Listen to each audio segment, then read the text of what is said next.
এই স্থাপনাটা যেন এক সায়েন্স ফিকশনের বাস্তব রূপ। চায়েন পর্বতের বিশাল গ্রানাইট পাহাড়ের অভ্যন্তরে লুকিয়ে আছে এক অদ্ভুত শহর।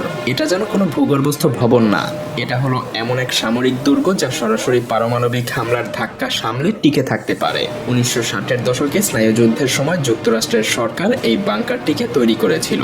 2000 ফুট পাথরের নিচে লুকিয়ে থাকা এই স্থাপনাটা কোনো সাধারণ জায়গা না, এটা নর্থ আমেরিকান অ্যারোস্পেস ডিফেন্স কমান্ডের অত্যন্ত গুরুত্বপূর্ণ একটা কমান্ড সেন্টার।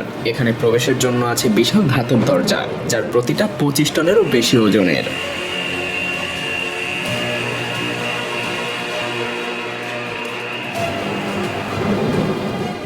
আর এইসব দরজার পেছনে আছে এক একটা স্বয়ংসম্পূর্ণ শহর।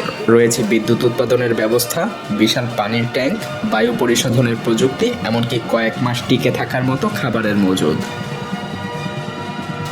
এই কমপ্লেক্স একসময় যুক্তরাষ্ট্রের প্রতিরক্ষা ব্যবস্থার কেন্দ্র ছিল, যেখানে ক্ষেপণাস্ত্র, যুদ্ধ বিমান, এমনকি অন্যান্য সামরিক কার্যক্রম পর্যবেক্ষণ করা হতো। যদিও এটা এখন আগের মতো আর ব্যবহার হয় না, তবে এখনও এটা একেবারে চালু আছে এবং জরুরি মুহূর্তে যে কোনো সময় এটা আবার সক্রিয় হয়ে উঠতে পারে। সেই সাথে এটা এক বিশাল রহস্য, যেখানে ঢোকার অনুমতি কেবলমাত্র নির্দিষ্ট কয়েকজন সরকারি কর্মকর্তাদেরই আছে। আর এই গোপন সামরিক দুর্গ আজও অনেক প্রশ্নের জন্ম দেয় যে এখানে ঠিক কি চলছে, আর সেসব খুব কম মানুষই জানে।